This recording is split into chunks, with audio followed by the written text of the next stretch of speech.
Hello everyone. Today I'm going to be comparing and contrasting the Cisco Roomkit Mini with the lid camera in my MacBook Pro. If you don't know this, the Roomkit Mini actually is a video endpoint, right? So a SIP and H.323 endpoint. It is also a USB web camera, or can be. It has a USB cable that's included in the box. That's USB-C on the Roomkit Mini end, and then standard USB on the other. You connect it to your PC or Mac the same way you would any external web camera. It has microphone and speakers built in, and of course the high def camera and image sensor. Right now I'm actually already recording on the Roomkit Mini, so the audio and video experience are coming through the Kit Mini. I don't have any additional light, just outside light. And today there's some clouds in the sky, so the shadows come and go. I wanted to give you the most real-world experience possible with this system. So as the light changes, you'll notice that the video that you're seeing will change as well. So anyhow, the Kit Mini is connected.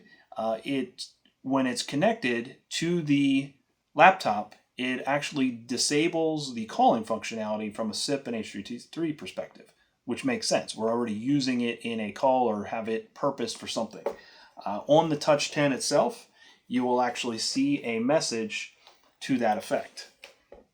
The cool thing is, though, the best overview feature, kind of a simplified speaker track, if you will, remains effective on the Roomkit Mini even when using USB as a connection method. So I'm going to go ahead and turn on best overview right now, and you'll see that it crops the image. It makes that video and produces that video for better consumption on the far end.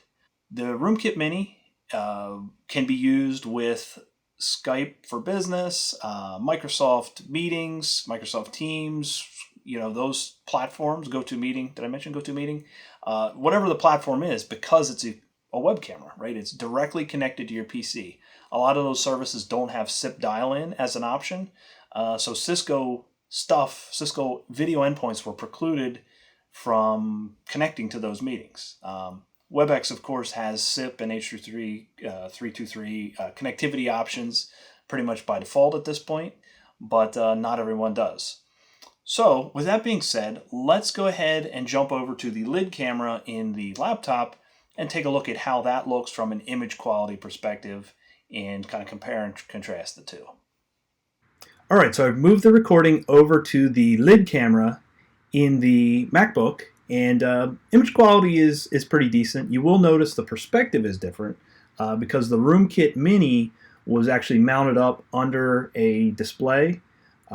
Typically that's going to be the mounting preference because you'll typically deploy it with a display as well as the Touch 10 panel on the table, right? So a small conference room of 2 or 3 seats, that type of deployment.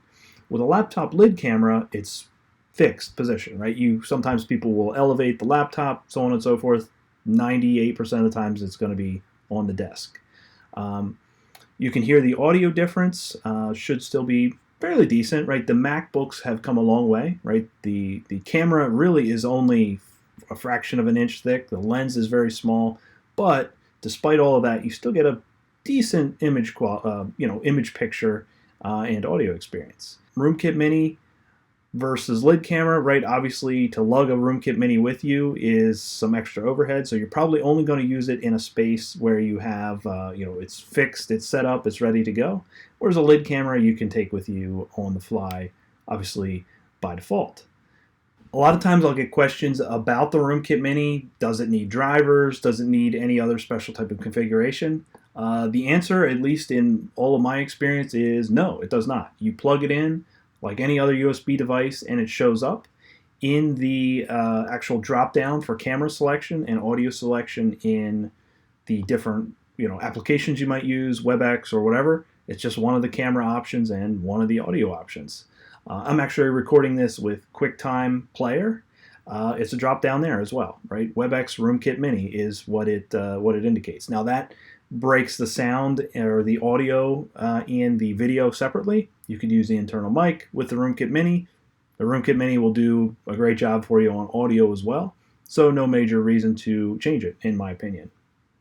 Hopefully that's given you kind of an idea of the video and audio differences between the RoomKit Mini and a lid camera for video meetings. If you have questions, comments, tips, or tricks, go ahead and leave them in the comment section below. I want to thank you for checking this out. Go ahead and hit that subscribe button and give us a thumbs up.